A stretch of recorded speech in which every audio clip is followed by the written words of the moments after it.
a dosage level, it could be a toxin. If it's too much of it, but if you get the right amount, it could be medicine or it could be food. If you, what you might consider food, you eat too much of it, it becomes toxic, right?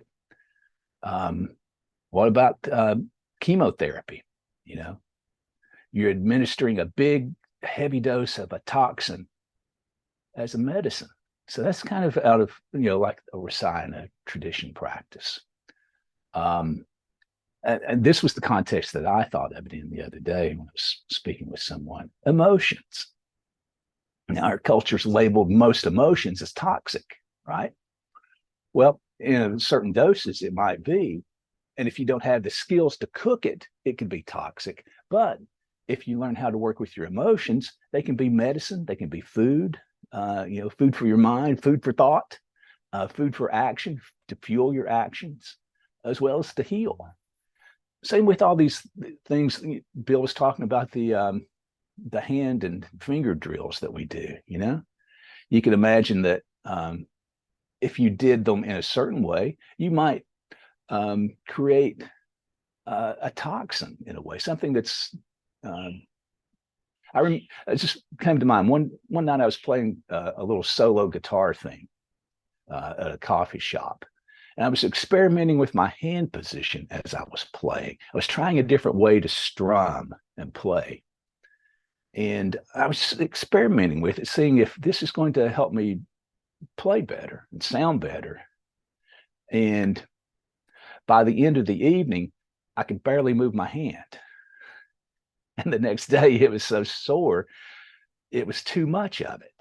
My body and my wrist said, that's toxic the way you're doing that, And I learned from that not to try to play like that it wasn't a good way to play.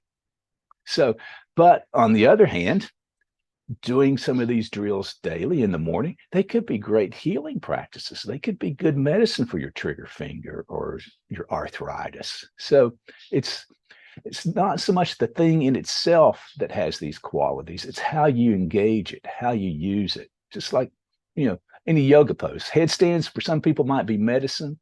For some people, they're food. They energize them and get them going for their day. And for some people, it can kill them, put it bluntly. Right? So, how to engage these substances, these practices, these things, these events, these people, these emotions, all these aspects of your life, how to start to work with them skillfully and recognize when they're in one category or another, and how you might shift it to your advantage. Maybe you need some toxin, maybe you need some toxicity, maybe you need the intoxication of a little